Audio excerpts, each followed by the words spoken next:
అందరికీ నమస్కారం. మనం చాలామంది దగ్గర లలితా సహస్రనామాలు చదివేటప్పుడు ఈ బుక్ని అయితే చూస్తూ ఉంటాం కదండి. ఈ బుక్లో కొన్ని మిస్టేక్స్ అయితే ఉన్నాయి. ఆ మిస్టేక్స్ ఏంటో ఈ వీడియోలో చూద్దాం.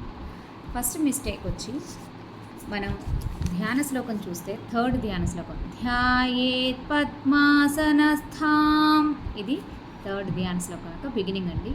ఇందులో థర్డ్ ఫోర్త్ లైన్లో 2 times సకల ఇవ్వటం జరిగింది. అది సకల కాదండి. థర్డ్ లైన్లో సర్వాలంకారయుక్తాం సతతమభయదాం, ఇక్కడ సకల కాదండి, సతత అంటే ఎల్లప్పుడూ. అమ్మవారు సర్వాలంకార భూషితురాలై తనని ఆశ్రయించిన భక్తుల పట్ల ప్రేమ భావంతో కరుణ భావంతో వారిలోని భయాలను తొలగించి అభయాల్ని ప్రసాదిస్తుంది అని ఇక్కడ మీనింగ్ అండి. అందుకని సతత రాసుకోవాలి, సకల కొట్టివేసి సతత రాసుకోవాలి. సకల సురుణతాం అంటే సకల అంటే అందరి చేత, సురులు అంటే దేవతలు, అందరి దేవతల చేత స్తుతించబడే తల్లి, కొలవబడే తల్లి అని అక్కడ అర్థం. ఈ రెండింటిని గమనించగలరు, తేడాని గమనించగలరు. నెక్స్ట్ సెకండ్ మిస్టేక్ వచ్చి శ్లోకా నెంబర్ 12లో సెకండ్ లైన్లో కామేశబద్ధ మాంగళ్య సూత్రశోభిత కంధరా, కంధరా కరెక్ట్ అండి. ధ ఒత్తు ధ రాసుకోవాలి, కానీ మనకి బుక్లో ఒత్తు ధ ఇచ్చారు, కంధరా ఇచ్చారు. కంధరా అంటే మెడ, గొంతు. కామేశ్వరుడు అంటే పరమేశ్వరుడు. పరమేశ్వరుడి చేత అమ్మవారి మెడలో మాంగళ్య ధారణ జరిగింది అని చెప్తున్నారు. అదే కంధరా బదులు కంథరా పెట్టామనుకోండి ఏమవుతుంది? కంథరా అంటే దట్టమైన అడవి లేదా డిఫికల్ట్ పాత్వే అంటారు. ఒక చిన్న అక్షరం వల్ల మొత్తం మీనింగ్ మారిపోతుంది. అంటే కామేశ్వరుడి చేత అమ్మవారి మెడలో మాంగళ్య ధారణ జరిగింది అని చెప్తున్నారు, కానీ దట్టమైన అడవికి కాదు కదా అండి. అందుకని అక్కడ ఆ ఒత్తు థా కొట్టేసి ఒత్తు ధా రాసుకోగలరు. నెక్స్ట్ ఇంకొక మిస్టేక్ వచ్చి 40 శ్లోకంలో సెకండ్ లైన్లో మహాశక్తి ఇచ్చారు. ఇక్కడ బుక్లో మహాశక్తి అంటే గొప్ప సామర్థ్యము, కానీ ఇక్కడ యాక్చువల్ మీనింగ్ ఏంటి? మహాశక్తి అంటే అమ్మవారికట గొప్ప ఆసక్తి అంట. దేని పట్ల? శివశక్తుల యొక్క సమాయోగం పట్ల గొప్ప ఆసక్తి కలిగిన తల్లి అట.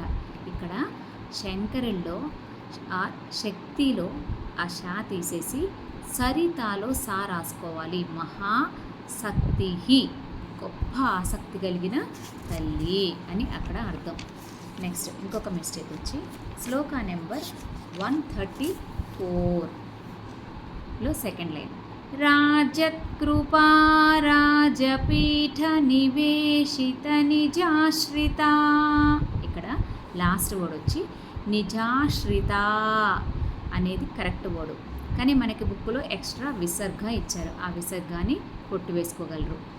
ఇక్కడ అమ్మవారు నిజంగా ఆశ్రయించిన వాళ్ళంటే తనని నమ్మి ఆశ్రయించిన భక్తుల పట్ల అచంచలమైన కరుణ ప్రేమ దయాభావంతో వాళ్ళని రాజపీఠం అంటే ఆ రాజానికి సింహాసనం ఉంటుంది, అలాంటి సింహాసనం మీద కూడా కూర్చోబెట్టగలదట అమ్మవారు.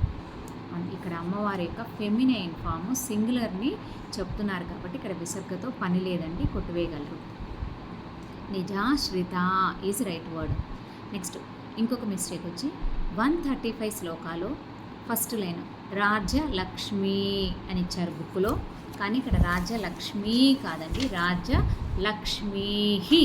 ఇక్కడ మనం విసర్గ పెట్టుకోవాలి. రాజ్యలక్ష్మీ అంటే అమ్మవారు రాజ్యాలకి సంపదని సౌభాగ్యాన్ని వైభోగాన్ని ప్రసాదించే తల్లి అట. ఇక్కడ మనం మొత్తం శ్లోకం చూసుకుంటే రాజ్యలక్ష్మి కోశనాథ చతురంగ బలేశ్వరి అంటే కోశనాథం అంటే ఏంటి? రాజ్యానికి ట్రెషర్ కదా, ఆ ట్రెషర్కి అధిదేవత ఎవరు అంటే అమ్మవారు. అలాగే మన శరీరంలో కూడా పంచకోశాలు ఉన్నాయి. ఆ కోశాలు ఏంటి? అన్నమయ కోశం, ప్రాణమయ కోశం, మనోమయ కోశం, విజ్ఞానమయ కోశం, ఆనందమయ కోశం. అంటే ఈ కోశాలకి అధిదేవత ఎవరు అని అంటే అమ్మవారు.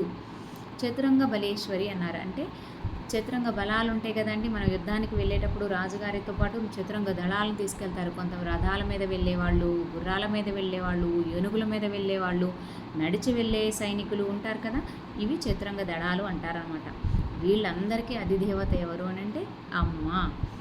సో అలాగే మన శరీరంలో కూడా మనసు, బుద్ధి, చిత్తం, అహంకారం అనే చతుషష్ట్యాలు ఉన్నాయన్నమాట. వీటిని సరైన మార్గంలో నడిపించే తల్లి ఎవరు అని అంటే అమ్మవారే. వాటిని సరైన మార్గంలో పెట్టి మనని సరైన మార్గంలో నడిపించే తల్లి. అందుకని ఇక్కడ అమ్మవారిని ఆ ఫ్లోరల్ ఫామ్లో చెప్తున్నారు కాబట్టి, ఫెమినైన్ ఫ్లోరల్ ఫామ్లో చెప్తున్నారు ఇక్కడ కాబట్టి రాజ్యలక్ష్మీ రాసుకోవాలి. అక్కడ విసర్గ పెట్టుకోగలరు. ఇంకొక మిస్టేక్ వచ్చి శ్లోకా నెంబర్ 163 సెకండ్ లైన్లో నిరామయా నిరాలంబా స్వాత్మా రామా సుధాశ్రుతి. ఇక్కడ బుక్కులో సుధా శృతి అయితే కరెక్ట్ అండి, కానీ బుక్కులో మనకి సుధా కృతి ఇచ్చారు. సుధా అంటే అమృతం, శృతి అంటే జనరేషన్, కృతి అంటే క్రియేషన్. అమ్మవారు అమృత ధారల్ని స్రవింపజేస్తుందంట, జనరేట్ చేస్తుంది అని ఇక్కడ అర్థం అనమాట. అంటే ఏంటి? నిరామయ, భవరోగాలకి అతీతమైంది అమ్మవారికి.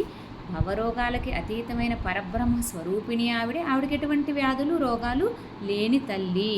నిరాలంబ, సమస్త జగత్తుకి తానే ఆలంబనమైంది, తనకి ఎటువంటి ఆలంబనం లేనిదట.